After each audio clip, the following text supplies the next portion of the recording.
The Lakers made what looked like it was going to be the most monumental of moves during the year last year by acquiring Luka Doncic, and of course they get knocked out in the first round. So, Bobby, what do we expect their offseason to look like? I expect them to be extremely aggressive this offseason, especially with LeBron likely going into, he's got 1 year left on his contract. I think there's three things here. You've got to take advantage of the $60 million in expiring contracts when you're looking at certainly players like Gabe Vincent and Rui Hachimura. The second thing is they showed their hand at the trade deadline when they made that Mark Williams trade that wound up failing him on his physical. They are going to go out and get a center this offseason. We'll see how that goes. You've got one first-round pick to do that. And then the third thing is keep an eye on August 2nd. That is when Luka is eligible to sign that extension. So you're trying to build for the now, but I think you also have to have an eye for the future when eventually LeBron does retire here. So that's an interesting piece of this to me, Alan, is that you've got Tatum is what he is, right? He's a young player. He had a catastrophic injury, but he'll be back, and, knock on wood, he'll be great. With the Lakers, you have to both have a plan to try and win the title next year, which feels within grasp, and also have something put together for what will then become Luka's Lakers into the future. I'm not even worried about that. You're just winning next year. This is your window right now. You still have LeBron James. With those two guys, you have a chance to win a championship because of their greatness together. What you can control is the most important need on this roster is a center. So they tried Mark Williams. He would have been a great fit. For whatever reason, that didn't happen. But I expect that they're going to be calling every single team that has a big man. And here in New York, they should be calling the Knicks about Mitchell Robinson. If the Knicks are trying to get assets, if they're trying to figure out what they want to do with their roster going forward, maybe even need to save money, perhaps that's a team that that's a guy the Lakers should be targeting. He would be a perfect fit on that team. Numerous franchises in the NBA, the offseason has long since begun. And so our front office insider, Bobby, is going to break it all down for us. And, Bob, let's start in Boston. I feel like the Celtics are the most interesting team because they have the most complicated set of decisions. I remind everyone, lest they have forgotten, that they are probably looking at an entire season now without their best player next year. So what should we anticipate the offseason looking like for the Celtics?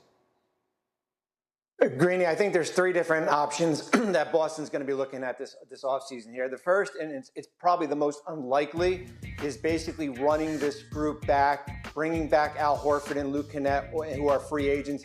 The cost, however, is going to be over $500 million when you look at salary and luxury tax penalties. There'll be a second apron team again. That's unlikely here.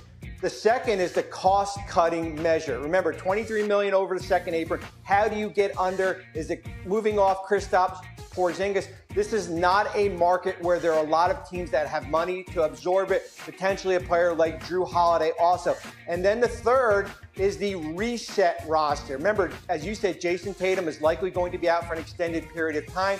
Do you take a gap year? That would start certainly with a player like Jaylen Brown, where you're basically retooling the roster on a potential Jaylen Brown trade and then focus in on the 2026-27 season. The hard part is, and what you have to remember, is that Jason Tatum is going into year one of this Supermax. Derek White is entering year one. You still have to have a sustainable roster when Tatum returns from this injury.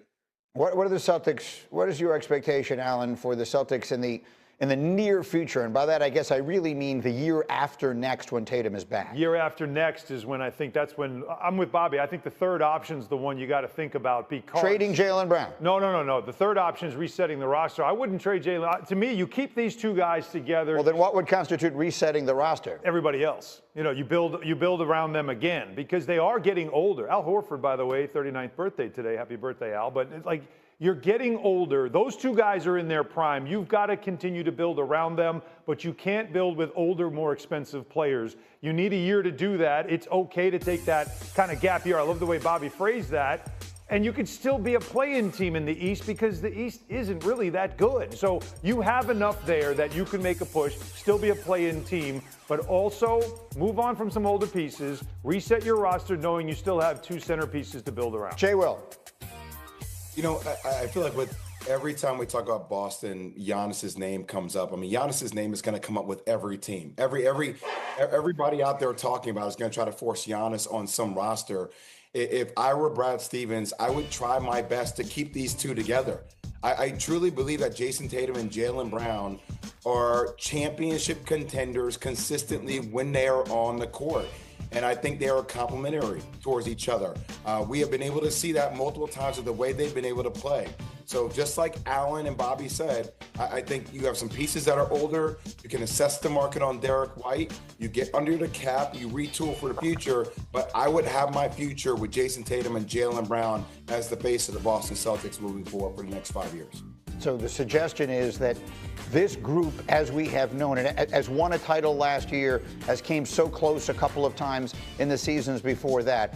They're sort of retooling around these two guys the way the Bulls retooled around Michael Jordan and Scottie Pippen. The reality, and I know we're going back a long way, but Michael Jordan and Scottie Pippen are the only two players who are on all 6 of those championship teams. Phil Jackson was there, Jerry Krause was there, but they kept moving the pieces around them. Linebacker. Bobby, if I said the Knicks, they were the last team to fall before the finals, if I said they need to go out and do whatever they can to get Giannis to have a chance to win the title next year, is that fact or fiction? Greeny, as great as Giannis is, I am on team continuity when it looks like for New York. And I say that's fiction. When you look at the Knicks, 7 of their top 7 players are under contract next year. They need to go out and trim around the edges, improve that bench, trust that bench, figure out what you're doing with Mikal Bridges, who's extension eligible, and also Mitchell Robinson. Go a little deeper into that, if you will, here, because you were telling us this morning that in the East right now, that does not feel like making the big move, making the big change, even for a player like Giannis, is the one to do? No, I agree. Yeah, there is going to be so much volatility in the Eastern Conference this offseason when you look at Boston, when you potentially look at what happens in Milwaukee. The Knicks, as constructed right now, are a top 3 team in the Eastern Conference with Indiana and Cleveland. They just need to improve that bench. And certainly with Giannis, listen, they're going to be one of 29 teams that are going to make a phone call if he does become available. Alan? Come on. When you have an all-time great available, I feel like, Bobby, you've got to do whatever it takes. You find a way, somehow, some way, because if you don't get him, maybe somebody else in the East does, and that changes everything. I understand the continuity part of it. I understand that's what the Knicks want. But I also know it's the Knicks. It's the biggest market, and he's a superstar. He's an MVP finalist 7 years running. He's one of the best players in the league. And when you're trying to end over a half a century of not winning a championship, you got to figure out a way. Bobby, there has to be an avenue to getting Giannis Antetokounmpo if he wants to play for the Knicks. Well, Bobby, what is that avenue? Well, I would say this. Listen, they're almost in an identical spot where they were last September before they made that Karl Anthony Towns trade. They've got 1 pick. That's from the Wizards. We don't even know if that's going to convey because it's top 8. So now you're looking at remove Jalen Brunson, likely remove Karl Anthony Towns from the equation. You're looking at a combination of OG Anunoby, Josh Hart, Mikal Bridges, Mitchell Robinson there. That is a lot to go out and do it. And then you got to look at it from Milwaukee's perspective. Is that even good enough compared to what they can get from other teams? Jay Will, final word. Giannis, yay or nay for the Knicks? I think, look, building around the margins, I like the thought for Bobby, depending upon how much value you have to extract. The only thing I would say to New York fans is, as I look across this league, there aren't too many players that are New York City. And Giannis is one of those guys. And I know they're close to winning a world championship, but I'm not sure they're as close as they think they are consistently, considering the way the body types are of Karl Anthony Towns and, once again, Jalen Brunson for the long term. That is a question a lot of fans have to ask themselves. Is this in the best interest for us long term, considering injuries and other things that could occur? Golden State has 4 tradable firsts. They can swap first in the next 7 years. Here's where the problem is. 85% of their salary is comprised of Green, Curry, and Butler. Where do you have the contracts to go out and make a trade if it's available? Certainly, Jonathan Kuminga is going to be the wild card in all this, a restricted free agent. Do you re-sign him? Do you use him in a potential signing trade? Kuminga basically will dictate as far as where Golden State goes this offseason. Jay Will, is there a path? Is there a path for Steph Curry, one of the most beloved players in NBA history, to make his way back to the biggest stage one more time? Hey, look, I think if you're Golden State, if you're Mike Dunleavy here, you go big fish hunting. I mean, Giannis is that perfect fit there in the Bay Area. I know the West is absolutely loaded, but just think about the fit that Steph Curry would be able to have with Giannis and how compatible those two would be together.